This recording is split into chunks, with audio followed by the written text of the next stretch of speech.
Hello, नमस्कार और आदाब तमाम दोस्तों को मेरे तरफ से, आपके अपने दोस्त और गाइड इरफान की तरफ से एक बार फिर आपके साथ हूं आपके अपने चैनल एस्ट्रो अश्योरेंस पर। कल मैंने एक पोल क्वेश्चन डाला था जो इस बारे में है कि D9 चार्ट का लग्न लॉर्ड यानी आपका नवांश चार्ट आपकी जिंदगी पर कितना करीबी असर रखता है उसके D1 चार्ट में प्लेसमेंट के आधार पर यानी लग्न चार्ट में, और क्या इसका कोई मतलब है, क्या इसका कोई ताल्लुक है, क्या इसकी कोई अहमियत है, क्या इसका कोई अहम मैनिफेस्टेशन जुड़ा हुआ है आपके D1 चार्ट से।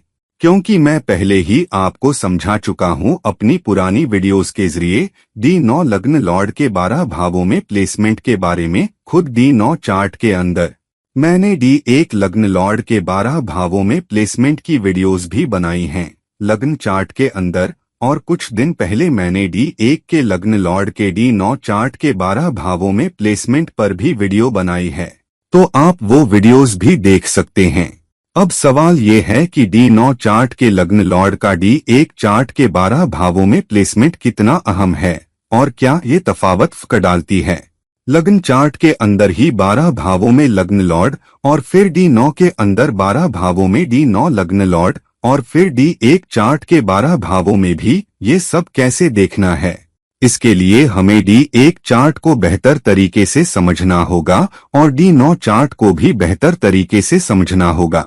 अब मैंने बहुत सारे लोगों को सुना और देखा है कि वो D9 चार्ट यानी नवांश को सिर्फ शादी की जिंदगी या 36 साल के बाद की जिंदगी या फिर आखिरी प्लेसमेंट या मतलब के तौर पर बात करते हैं, लेकिन ये तरीका आपके D9 चार्ट को समझने का बहुत ही सही तरीका है। और मैं ये बात अपनी बहुत सारी पुरानी वीडियोस में कह चुका हूँ कि D1 चार्ट पॉसिबिलिटीज का चार्ट है जबकि D9 चार्ट प्रोबेबिलिटीज का चार्ट है, और इन दो लफ्जों पॉसिबिलिटी और प्रोबेबिलिटी के दरमियान समंदर जितना फर्क है, आपको उनके बारे में और समझने की जरूरत है। तो आज मैं गहराई में उतरने वाला हूं कि आपको अपने नवांश चार्ट के मतलब को कैसे समझना चाहिए और अपने नवांश चार्ट के लग्न लॉर्ड के मतलब को कि उसका D1 चार्ट से क्या कनेक्शन है, और आगे चलकर मैं D9 लग्न लॉर्ड के D1 चार्ट के 12 भावों में प्लेसमेंट पर भी वीडियो बनाऊंगा।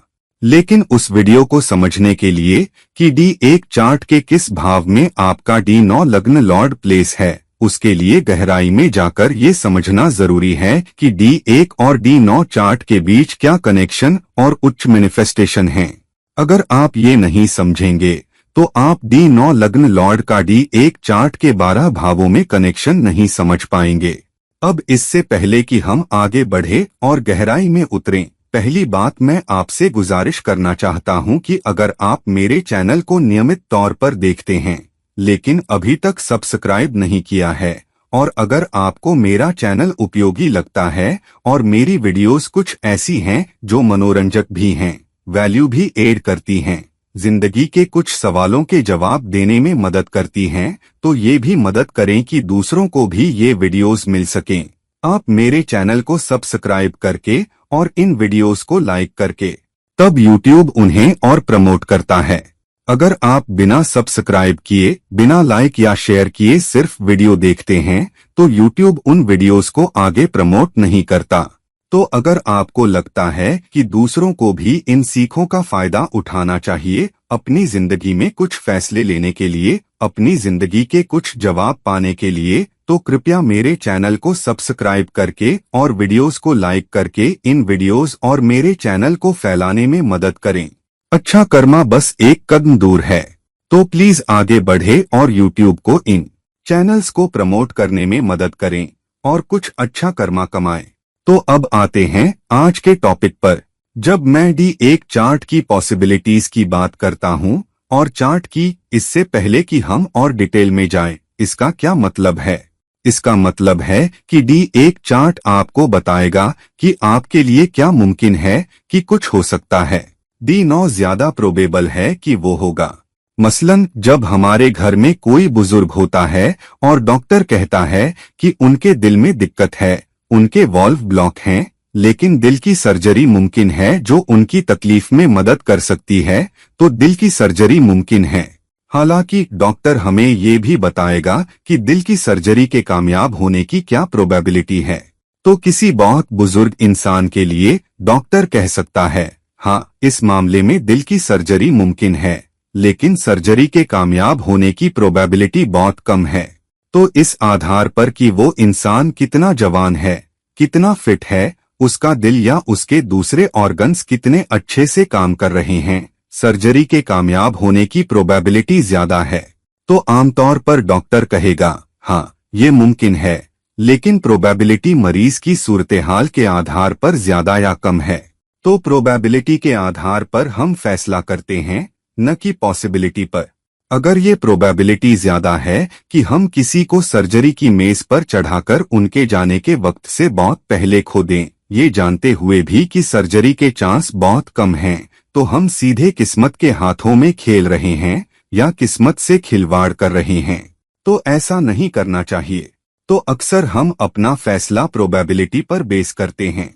अब ये दो लफ्ज इतने अहम क्यों हैं? अब होता क्या है कि जब D1 चार्ट हमें बताता है कि क्या मुमकिन है, तो D9 हमें बताता है कि क्या प्रोबेबल है। तो पहले प्रोबेबिलिटी को देखते हैं। तो अगर D9 चार्ट आपको बता रहा है कि आपकी जिंदगी अच्छी होगी, आपको जिंदगी की तमाम मादी सुख सुविधाएं मिल सकती हैं, आप अच्छी गाड़ियों का लुत्फ उठा सकते हैं, आप अच्छे घरों का लुत्फ उठा सकते हैं, आप कुल मिलाकर अच्छी क्वालिटी की हर चीज का आनंद ले सकते हैं, तो आप सोच सकते हैं कि मैं बहुत कामयाब इंसान हूं, मैं बेहतरीन जगहों पर खाना खा सकता हूं, मैं चार्टर्ड विमानों में उड़ सकता हूं, मैं अच्छी लग्जरी कारों में सफर कर सकता हूं, मैं बड़े घरों में रह सकता हूं। तो जिंदगी मुझे दे रही है, मेरा D9 चार्ट मुझसे वादा कर रहा है कि ये कुछ बहुत प्रोबेबल बना रहा है। लेकिन D1 और D9 चार्ट के बीच फर्क ये है कि D9 चार्ट ये सब किसी सुपर रिच बच्चे की आया के लिए भी मुमकिन बनाता है। अगर आप किसी सुपर रिच बच्चे की आया हैं, या उसके ड्राइवर हैं, या किसी बहुत अमीर आदमी के सेक्रेटरी हैं, तो जाहिर है कि आपको ये तमाम सुख सुविधाएं मिलती हैं। सुपर रिच बच्चे की आया उसी बड़े बंगले में रहेगी, वो पूल साइड पर बैठकर बारबेक्यू लंच या डिनर का मजा ले सकती है। वो चार्टर्ड विमान में भी उस रिच बच्चे के साथ सफर कर सकती है। वो रिच बच्चे के साथ रोल्स रॉयस या मर्सिडीज में स्कूल भी जा सकती है। वो फैमिली के साथ बहुत अच्छे रेस्टोरेंट में भी खाना खा सकती है। तो जिंदगी की अच्छी क्वालिटी किसी बहुत रिच बच्चे की आया को भी मिलती है। लेकिन क्या आप ये चाहते हैं कि मुझे इस बात से फर्क नहीं पड़ता कि मैं आया हूँ, लेकिन मुझे वैसी जिंदगी चाहिए? आप चाहते हैं कि आप अपना कुछ खुद कर सकें? तो D9 आपको बता रहा है, देखो ये क्या प्रोबेबल है। ये प्रोबेबल है कि तुम बड़े रेस्टोरेंट में खाओगे। ये प्रोबेबल है कि तुम लिमोजीन या लग्जरी कार में बैठ सकते हो। ये प्रोबेबल है कि तुम चार्टर्ड फ्लाइट में जा सकते हो। लेकिन तुम ये कैसे करते हो? ये तुम्हारी मर्जी है, उन पॉसिबिलिटीज के आधार पर जो तुम्हें D1 चार्ट से मिलती हैं। और इसीलिए D1 चार्ट इतना अहम है कि D1 चार्ट को और बारीकी से देखा जाए कि पॉसिबिलिटीज कहां से आ रही हैं, ताकि D9 चार्ट को प्रोबेबल बनाया जा सके। मसलन D9 चार्ट आपको बता सकता है कि आपकी शादी अपनी जाति से बाहर, अपनी कल्चर से बाहर हो सकती है। लेकिन अपनी कल्चर से बाहर, अपनी जाति से बाहर आपसे किससे शादी होगी, ये D1 क्या पॉसिबिलिटीज के तौर पर दिखा रहा है। अगर आपका पहले से ही तय है कि आपको उस एक इंसान से शादी करनी है, तो फिर कुंडली देखने का क्या मतलब है? कुंडली मिलाने का क्या मतलब है? कुंडली देखने का बिल्कुल क्या मतलब है? अगर जो भी तय है वो D9 के आधार पर होगा। बस अपना D9 देखो और आगे बढ़ो। आपको D1 और D9 के बीच कनेक्शन बनाना होगा ताकि आप देख सकें कि आपको कहां पहुंचना है, या D9 को देखकर आप कहां पहुंच सकते हैं। लेकिन जो रास्ता आपको लेना है, जो सफर आपको करना है, जो विकल्प आपके पास हैं, वो आपको D1 चार्ट को देखना होगा। और इसीलिए D9 चार्ट के लग्न लॉर्ड का D1 चार्ट के 12 भावों में प्लेसमेंट बहुत अहम है, क्योंकि प्लेसमेंट आपको बता रहा है कि सबसे बड़ी पॉसिबिलिटीज कहां से आ रही हैं, सबसे बड़ी मुश्किलें कहां से आ रही हैं, सबसे बड़ी चुनौतियां कहां से आ रही हैं। और मौके भी कहां से आ रहे हैं। इन सब पर गौर किए बिना आप ये नहीं जान पाएंगे कि आपके पास क्या विकल्प हैं, आपकी क्या सबसे बड़ी प्रोबेबिलिटीज हैं, और आप इन दोनों को कैसे जोड़ सकते हैं। और हम ये कैसे स्थापित करते हैं? जब आप D9 चार्ट को देखते हैं तो हम D9 लग्न पर कैसे पहुंचते हैं? हम आपके D1 लग्न के 9 हिस्से करते हैं। मान लीजिए आप मेष लग्न में पैदा हुए हैं और पहला नवांश मेष है, दूसरा नवांश वृषभ है, तीसरा नवांश मिथुन है और इसी तरह, और हर नवांश 3 डिग्री और 20 मिनट का होता है, ये हम सब जानते हैं। अब अगर आप मेष लग्न में पैदा हुए हैं लेकिन 4 से 6 डिग्री के बीच, तो आप दूसरे नवांश में आएंगे। दूसरा नवांश वृषभ का है। और अब क्योंकि आप दूसरे नवांश में पैदा हुए हैं, क्योंकि आपके लग्न चार्ट में मेष लग्न की 4 और 6 डिग्री के बीच पैदा हुए हैं, तो उस नवांश में ये वृषभ नवांश है, तो ये आपके नवांश चार्ट का लग्न बन जाता है। जिसका मतलब है कि अगर वृषभ उस खास डिग्री के नवांश को रूल करता है, जिसका मतलब है कि आपकी लग्न जिंदगी के बारीक तत्व वृषभ राशि से जुड़े हैं, और इसीलिए वृषभ राशि नवांश चार्ट का लग्न या अरिसा बन जाती है, क्योंकि D9 आपके D1 चार्ट का बारीक प्रसार है। तो ये बहुत बहुत अहम है। तो D1 लग्न के बारीक तत्व एक खास डिग्री पर वृषभ का नवांश है। तो D9 बस किसी चीज का बहुत बारीक कट ले रहा है और उसे अलग रख रहा है ताकि आप उसमें गहराई से देख सकें। ये आपकी त्वचा का बहुत छोटा सा टुकड़ा, बहुत बारीक टुकड़ा लेकर माइक्रोस्कोप में देखने जैसा है, ताकि और साफ देख सकें। इसी तरह आप D9 को देखेंगे। अब D9 का अरिसा D1 से कैसे कनेक्ट होता है? मैंने पहले ही एक वीडियो बनाई है कि D9 चार्ट के अलग अलग अरिसों में पैदा होने का क्या मतलब है, कृपया उसे जरूर देखें। मैं उसका लिंक नीचे कमेंट सेक्शन में भी डाल सकता हूँ। लेकिन इसका क्या मतलब है? इसका मतलब है कि आपके D1 की जो भी डिग्री आपके D9 का लग्न बन जाती है, उसका मतलब है कि वो राशि ऊर्जा आपकी जिंदगी को कंट्रोल करती है। सिर्फ आपका D9 चार्ट या बारीक प्रसार ही नहीं, बल्कि ये भी कि वो राशि ऊर्जा ही आपकी जिंदगी को चलाती है। तो अगर आप मेष अरिसे में पैदा हुए हैं, लेकिन अब नवांश में, मिसाल के तौर पर आपका अरिसा वृषभ है। अब वृषभ ऊर्जा का क्या मतलब है?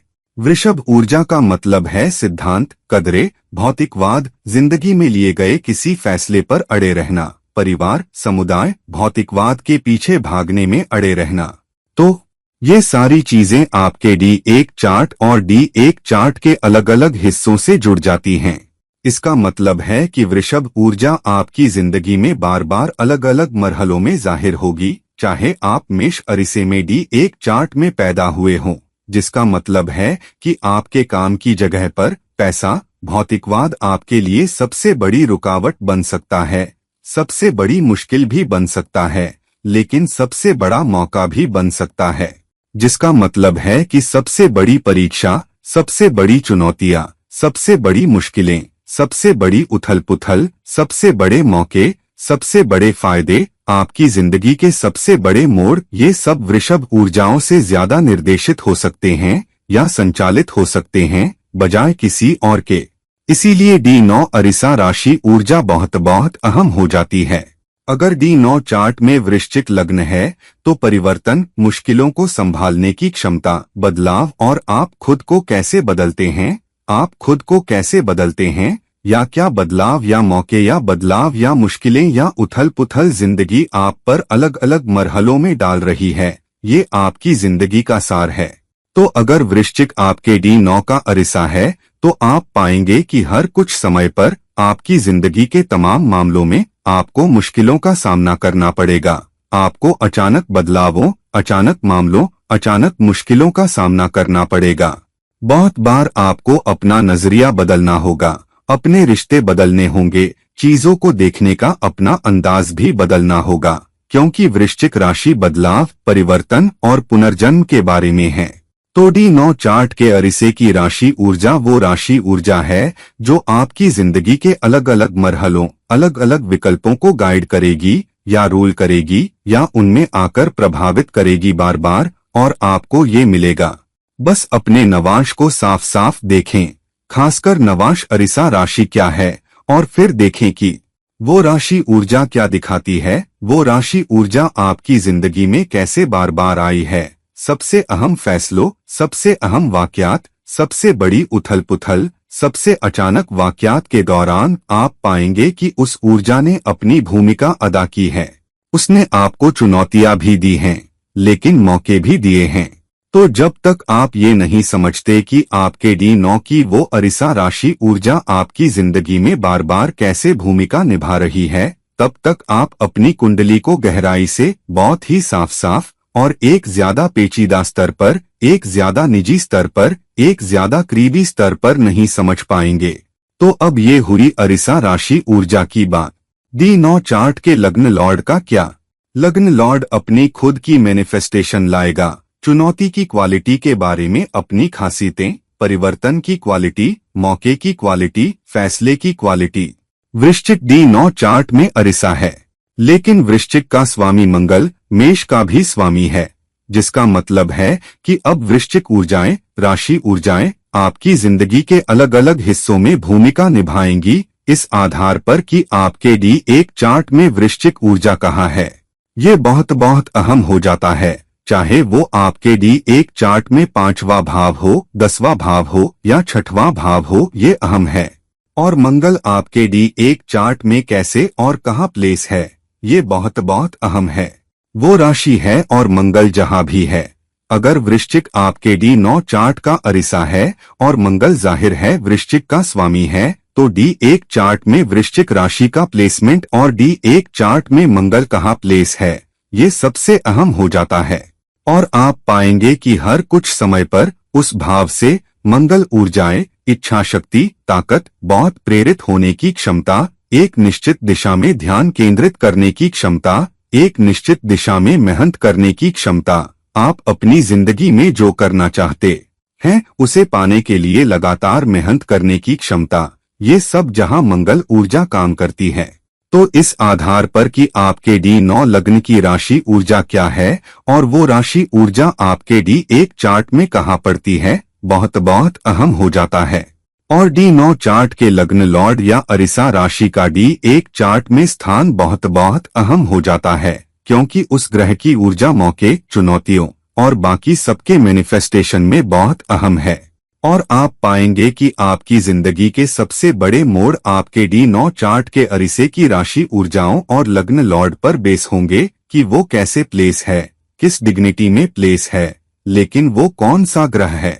तो अगर सूर्य D9 चार्ट का लग्न लॉर्ड है तो जिम्मेदारियां, जवाबदेही, आपकी अपनी इज्जत, आपकी अपनी इज्जत पर कायम रहने की क्षमता, आगे से नेतृत्व करने की क्षमता, ये वही होगा जो बार बार या तो आपकी जिंदगी में रुकावट बनेगा या फिर सबसे बड़े मौके लाएगा। लेकिन D9 आपकी जिंदगी या आप खुद की प्रोबेबिलिटी के बारे में ही नहीं है। D9 चार्ट कनेक्शन के बारे में है। ये सिर्फ शादी की जिंदगी के बारे में नहीं है। ये सिर्फ 36 साल के बाद के बारे में नहीं है। मुझे नहीं पता लोग ये कहाँ से लाते हैं, लेकिन ये उन कनेक्शनों के बारे में है जो आप बनाते हैं। D9 चार्ट कनेक्शन के बारे में ज्यादा है। ये आपकी शादी की जिंदगी के बारे में नहीं है, ये आपके रिश्तों के बारे में नहीं है, ये कनेक्शन के बारे में है। मैं एक मिसाल देता हूँ। अगर आप किसी मोची के पास जाते हैं जो आपके जूते की मरम्मत करेगा, तो अब आपका उस मोची से क्या रिश्ता है? आप कह सकते हैं मेरा मोची से कोई रिश्ता नहीं है, वो बस मेरे जूते ठीक कर रहा है, ज्यादा लिंगोचित होने के लिए। लेकिन आप कह सकते हैं ठीक है, तो एक रिश्ता है, लेकिन आपका इस खास मोची से कनेक्शन ये है कि वो आपका जूता ठीक कर रहा है। तो हो सकता है आप कनेक्शन लफ्ज से ठीक हो, आप रिश्ता लफ्ज से ठीक न हो, क्योंकि उससे कोई रिश्ता नहीं है। हालांकि रिश्ता लफ्ज इतना बुरा लफ्ज नहीं है। आप कह सकते हैं हाँ ठीक है, मेरा इस इंसान से रिश्ता ये है कि वो मेरा जूता ठीक कर रहा है, लेकिन कनेक्शन लफ्ज बहुत अहम है और वो ज्यादा उचित भी है। तो D9 चार्ट आपके कनेक्शन के बारे में है और आपके कनेक्शन आपकी जिंदगी में क्या ऊर्जाएं लाएंगे, सिर्फ आपके बारे में नहीं। क्योंकि D9 चार्ट जहां तक है, जैसा कि हमने कहा, शादी की जिंदगी आपके बेहतरीन आधे दूसरे इंसान के बारे में है, और बाकी सभी जो आपकी जिंदगी में आते हैं वो दूसरे इंसान हैं, और ये सभी किसी न किसी तरह आपसे जुड़े हैं, या तो सीधे रिश्ते से या अप्रत्यक्ष रिश्ते से। तो D9 चार्ट आपके कनेक्शन के बारे में भी है, और D9 लग्न ऊर्जा सिर्फ आपकी ऊर्जा नहीं है, बल्कि ये दूसरों की भी ऊर्जा है जो आपके लिए सबसे बड़ी चुनौतियां लाएंगे, लेकिन मौके भी आपके लिए और साथ ही आपके लिए, जिसका मतलब है कि अगर सिंह राशि आपकी D9 अरिसा ऊर्जा बन जाती है तो सिंह राशि ऊर्जा सिर्फ आपके बारे में नहीं है, बल्कि सिंह राशि ऊर्जा आपकी सबसे बड़ी चुनौती भी है। न सिर्फ आप कैसे सिंह राशि ऊर्जा से निर्देशित होते हैं, बल्कि ये भी कि आपको किसी और के अहंकार, घमंड, प्रतिष्ठा को कैसे संभालना है। हम कब अहंकार की टक्कर में पड़ते हैं? जब सामने वाला इंसान भी अहंकार की लड़ाई लड़ रहा हो, वो भी प्रतिष्ठा के बारे में कर रहा हो, तो हम भी अपनी एड़ियां गाड़ लेते हैं, ये भी मेरी प्रतिष्ठा के बारे में है। तो D9 की सिंह राशि ऊर्जाएं, अगर वो आपका अरिसा है तो ये सिर्फ आपकी ऊर्जा के बारे में नहीं है, बल्कि ये भी है कि आपको अपने रोजमर्रा के कनेक्शनों में किसका सामना करना होगा। लेकिन सबसे बड़ी चुनौती और उथल-पुथल आपकी सबसे मुश्किल परिस्थितियों में, सबसे अहम विकल्पों में आपको सिंह राशि ऊर्जाओं का सामना करना पड़ेगा। आपके सबसे बड़े मौकों, आपके सबसे बड़े मोड़ों पर भी, और आप दूसरों की उन ऊर्जाओं को कैसे संभालते हैं, लेकिन आप खुद की उस ऊर्जा को भी कैसे संभालते हैं। जिम्मेदारी, जवाबदेही, नेतृत्व लेकर, लेकिन विनम्रता का अभ्यास करके, क्योंकि ये भी आपकी सबसे बड़ी चुनौती है। याद रखें, D9 अरिसा सिर्फ दूसरों के साथ चुनौती नहीं है, बल्कि ये आपके लिए सबसे बड़ी चुनौती भी है, और इसीलिए ये बहुत प्रोबेबल है कि आप अपने अहंकार, अपने घमंड, अपनी तथाकथित झूठी इज्जत के आगे झुक जाएं, और ये है D9 चार्ट की अरिसा ऊर्जाओं का मतलब। और इसलिए क्योंकि ये D1 चार्ट में एक खास बिंदु पर आपके अरिसे की मुख्य ऊर्जा है, वो राशि ऊर्जा किस भाव को रूल करती है और उस राशि का स्वामी या लग्न लॉर्ड कौन है, बहुत बहुत अहम हो जाता है। तो आपकी D9 राशि ऊर्जा क्या है? अरिसा राशि ऊर्जा। और आपके D1 चार्ट में लग्न लॉर्ड कहाँ है, और आप अपने D1 चार्ट को बहुत बेहतर तरीके से पेश कर पाएंगे और समझ पाएंगे। आप खुद को बहुत बेहतर तरीके से समझ सकते हैं। आप समझ सकते हैं कि आपकी सबसे बड़ी चुनौतियां कहां से आ रही हैं, सबसे बड़े मौके कहां से आ रहे हैं, आपके लिए सबसे बड़े विकल्प कहां से आ रहे हैं, और आपकी जिंदगी के सबसे बड़े मोड़ भी कहां से आने हैं। मसलन अगर सिंह राशि D9 चार्ट में अरिसे की ऊर्जा है, तो आप पाएंगे कि आपकी जिंदगी का सबसे बड़ा मोड़ वहां रहा है जहां आपने नेतृत्व लिया, जहां आपने जवाबदेही ली, जहां आपने X या Y करने का विकल्प चुना, इस आधार पर कि आपको क्या लगता है कि आपकी प्रतिष्ठा को और बढ़ाएगा, कौन सी नौकरी आपकी प्रतिष्ठा बढ़ाएगी, कौन सा रिश्ता आपको और वैल्यू देगा, आपको कौन ज्यादा अहमियत दे रहा है, आप किसके साथ महसूस करते हैं कि आपकी इज्जत बरकरार है, आप किसके साथ ज्यादा सम्मानित महसूस करते हैं, आप किसके साथ ज्यादा सम्मानित महसूस करते हैं, आप किसकी जिम्मेदारी लेना चाहते हैं, आप किसकी जवाबदेही लेना चाहते हैं, आप किसकी देखभाल करना चाहते हैं, आप किसके लिए नेतृत्व लेना चाहते हैं, आप किसके लिए जिम्मेदारी लेना चाहते हैं, ये सब उसी के द्वारा निर्देशित होगा। और उन विकल्पों के आधार पर जो आप करते हैं, आपकी जवाबदेही पर आधारित, आपके नेतृत्व पर आधारित, आपकी ज्यादा जिम्मेदार होने की जरूरत पर आधारित, आप पाएंगे कि सबसे बड़ी चुनौतियां आपके सामने आईं, आपको सबसे बड़े फायदे मिले, आपको सबसे बड़ी नाकामियां मिली, सबसे बड़ी उथल-पुथल आपके सामने आई। ये सब राशि ऊर्जाओं द्वारा निर्देशित D9 चार्ट के लग्न लॉर्ड की खासियतों द्वारा संचालित। तो एक बार फिर दोहराने के लिए ये याद रखें, D9 चार्ट वो है जो राशिचक्र आपको दे रहा है, चाहे आप मांगे या नहीं, ये आपको दिया जाता है। इसीलिए इसे सबसे ज्यादा प्रोबेबिलिटी का चार्ट कहा जाता है। लेकिन D1 चार्ट वो है जो राशिचक्र आपको ऑफर कर रहा है, वादा नहीं कर रहा, गारंटी नहीं दे रहा। D9 चार्ट भी गारंटी नहीं देता, लेकिन निश्चित रूप से इसे ज्यादा प्रोबेबल, बहुत प्रोबेबल बनाता है। लेकिन D1 चार्ट वो है जो राशिचक्र ऑफर कर रहा है। जब वो कहता है कि ये तुम्हारे लिए विकल्प हैं, तुम कौन सा लेना चाहते हो ताकि तुम वहां पहुंचो जहां तुम D9 चार्ट में जा रहे हो। क्या तुम लंबोर्गिनी को ड्राइवर, चालक के तौर पर या मालिक के तौर पर पिछली सीट पर बैठकर चलाना चाहते हो? अगर तुम्हारी किस्मत, तुम्हारे भाग्य में रोल्स रॉयस है तो तुम्हें वो मिलेगा, लेकिन तुम आगे चालक के तौर पर बैठ सकते हो या तुम पीछे रोल्स रॉयस के आराम में मालिक के तौर पर बैठ सकते हो। अब ये तुम पर है कि तुम इसे कैसे मुमकिन बनाते हो, क्योंकि राशिचक्र D9 चार्ट को ज्यादा प्रोबेबल बना रहा है, लेकिन D1 चार्ट तुम्हें विकल्प दे रहा है कि तुम वहां कैसे पहुंचते हो। तो इसीलिए D1 चार्ट बहुत बहुत अहम है और उसका D9 चार्ट से कनेक्शन देखना बहुत बहुत अहम है। D9 चार्ट के अरिसे की राशि ऊर्जाओं को समझना बहुत अहम है और D9 चार्ट के लग्न लॉर्ड का D1 चार्ट में प्लेसमेंट कहाँ प्लेस है, किस योग में है, किस दोष में है, किस ग्रह के साथ कंजंक्शन में है, किस ग्रह की दृष्टि के नीचे है, ये सारे सवाल बहुत बहुत अहम हैं। इन प्लेसमेंट्स को समझना बहुत अहम है। तो मेरी अगली वीडियो मैं D9 चार्ट के लग्न लॉर्ड के D1 चार्ट के 12 भावों में प्लेसमेंट के आधार पर करूंगा, ताकि D1 और D9 के सार, D9 के अरिसे की राशि ऊर्जाओं के सार D9 चार्ट के लग्न लॉर्ड को समझ सकें और वो D1 चार्ट से कैसे जुड़ता है। राशि ऊर्जाएं आपकी जिंदगी के अलग अलग हिस्सों को कैसे रूल करती हैं और अलग अलग मैनिफेस्टेशन, अलग अलग चुनौतियां, अलग अलग मौके D1 और D9 चार्ट के बीच क्या फर्क है, इस आधार पर कि आपको क्या ऑफर किया गया है और आपको क्या दिया गया है। और जब आप इसे गहराई से समझेंगे तभी आप अपनी कुंडली को बहुत अच्छी तरह समझ पाएंगे। आप खुद को बहुत अच्छी तरह समझ पाएंगे, बजाय अपने D9 चार्ट को सिर्फ जिंदगी के उद्देश्य तक सीमित रखने के, या सिर्फ शादी की जिंदगी तक, या सिर्फ जिंदगी के मतलब तक। ये इन सबका एक मेल है।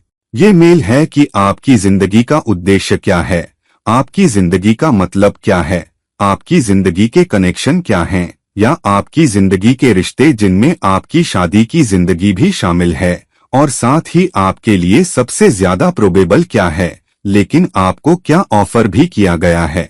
तो दोस्तों, इस वीडियो को लाइक करें, इस वीडियो को शेयर करें, और अगर आप मुझसे पर्सनल कंसल्टेशन चाहते हैं तो कृपया नीचे दिए गए लिंक्स पर मुझसे संपर्क करें। किसी और समय किसी और वीडियो के साथ ये हैं आपके दोस्त और गाइड इरफान, साइनिंग ऑफ। नमस्कार, शुक्रिया।